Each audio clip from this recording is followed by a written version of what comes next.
Hello guys, what is up? My name is Dylan. Welcome to the Popcorn Podcast. I hope everyone is doing fantastic as always. Apologies it has taken me this long to sit down and shoot this video, but of course, you will know from the title, this is the 1000 subscriber Q&A. I asked you guys over on Instagram to submit questions, so without further ado, let's get into them. Okay, so first up we have most anticipated film currently. So I feel like Avatar 2 is probably going to be the more obvious choice here, but I'm actually going to go with Babylon because it's directed by Damien Chazelle. Whiplash, La La Land.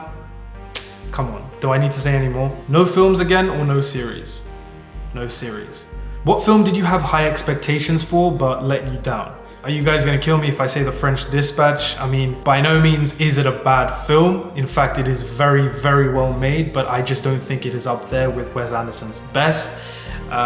Maybe I need to rewatch it. Oh, and also not a film, but the Obi-Wan Kenobi series. What film did you have low expectations for, but you ended up loving? Oh, this one's easy actually. The new Predator film, Prey, that came out on Disney Plus and Hulu recently. I was massively surprised by this film. I did not expect it to be that good. I mean, it isn't like a masterpiece or anything, but a really, really solid, well done action thriller. What is a film that you loved when you saw it and now you don't love it nearly as much? I mean, there is only one right answer for me, and that is X-Men Origins Wolverine. I loved that film as a kid, but watching it now, not so much. If you could go to the premiere of a film that is yet to come out this year, what would it be?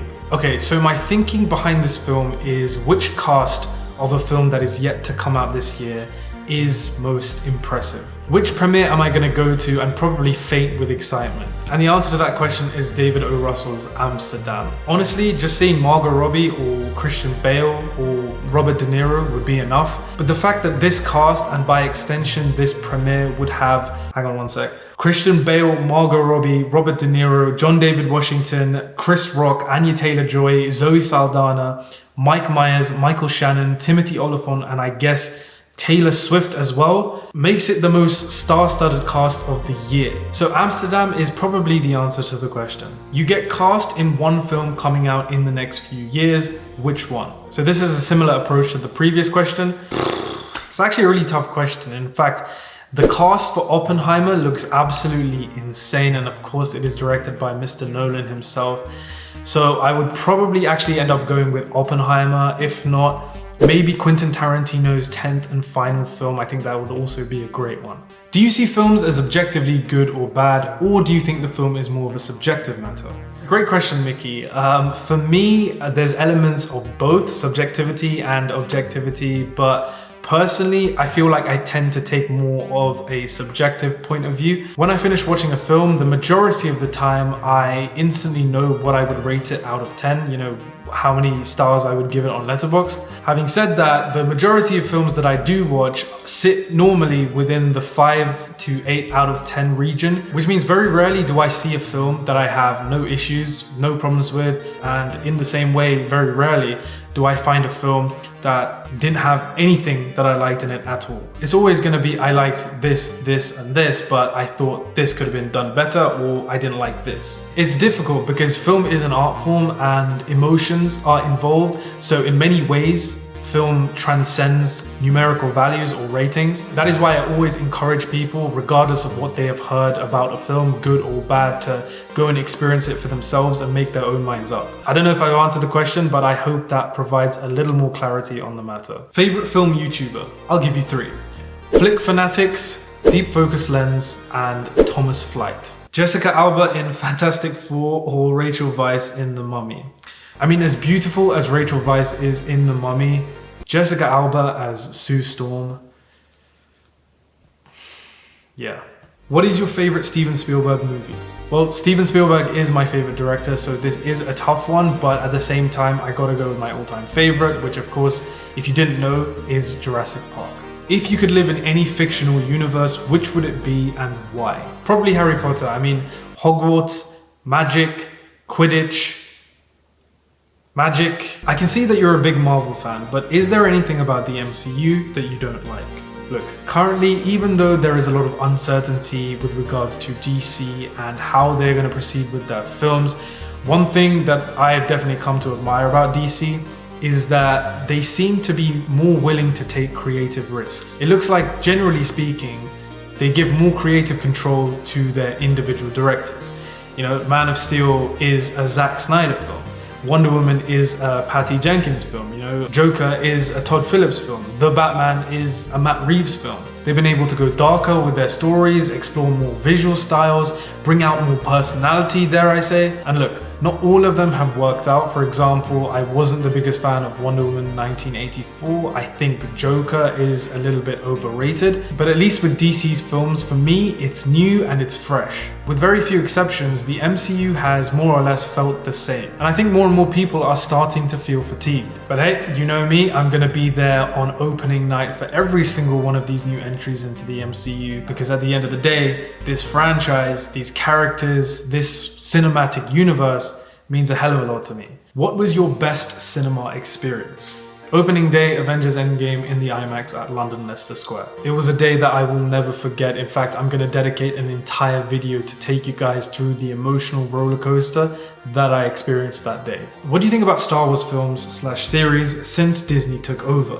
Well, the majority of Star Wars material since Disney have taken over hasn't been the best. I mean, the sequel trilogy speaks for itself, but I don't think Disney are completely incapable of making good Star Wars if they hire the right people. I mean, look no further than what Jon Favreau and Dave Filoni have done with The Mandalorian. Favorite film of the year so far? So I'm actually going to save my answer for my top 10 of 2022 video that will come out at the end of the year, but if you go and look at my Letterboxd reviews, you might be able to figure it out. Favorite TV show of the year so far? Probably Stranger Things Season 4 or The Boys Season 3. Which fantasy show are you most excited for? The House of the Dragon or The Rings of Power? So as a huge Game of Thrones and Lord of the Rings fan, of course I am watching both, but House of the Dragon seems to be the one that is coming out on top. I do still enjoy The Rings of Power, but it hasn't really found its footing yet in my opinion. I am going to stay optimistic though. Who do you think is a director that doesn't get enough praise? Joseph Kosinski, The Batman or The Dark Knight? What is this, a trick question? Of course it's going to be The Dark Knight. What was the last film you watched in the cinema? Well, it was actually a couple of hours ago. I watched the new murder mystery Whodunit, See How They Run. Pretty solid film. Favorite film snack? Sweet popcorn. Favorite R-rated comic book film? Well, the answer is Logan, but I've only seen the film the one time. I will of course rewatch it at some point when the time is right. I'm still in mourning after that film. It is just too painful. But seriously though, aside from Logan, I will go with one of my all-time favorites, and that is Kick-Ass. What made you start this channel?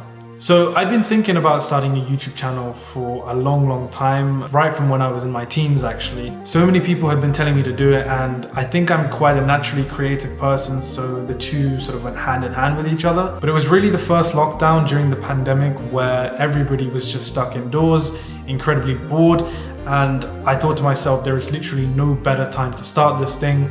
Just go for it. And here we are, 1,000 subscribers later. What are your plans for the future of the channel? So I'm going to continue making the usual stuff that I do, like video essays, for example. I don't want to stop doing that, but I also want to start making things like film-related vlogs. For example, next month I'm going to be heading to the London Film Festival for the very first time, which is really super exciting stuff. And I'll try and shoot some content over that period for sure. But one of the big things I do want to do with the channel is eventually do a podcast. You know, at the end of the day, this is called the Popcorn Podcast. So that is the direction I definitely want to head in. I'm still going to be making, you know, videos here on YouTube. That is something I don't want to stop doing. Also, if you didn't know, I am doing 1-minute reviews on new films and reactions to new TV shows, etc. Not just here on YouTube Shorts, but over on Instagram Reels and TikTok. So if you aren't already, be sure to follow me on those. I will leave everything linked in the description box down below. So that is it, guys. This was super fun to do. Thank you to everybody who submitted questions. Apologies if I didn't get around to answering your questions. I will definitely be doing more of these on the channel for sure. But yeah, guys, just once again, a massive thank you to all of you guys who've been watching and supporting the channel. It means a lot. As always, thank you so much for watching the video, and I will catch you very soon in the next.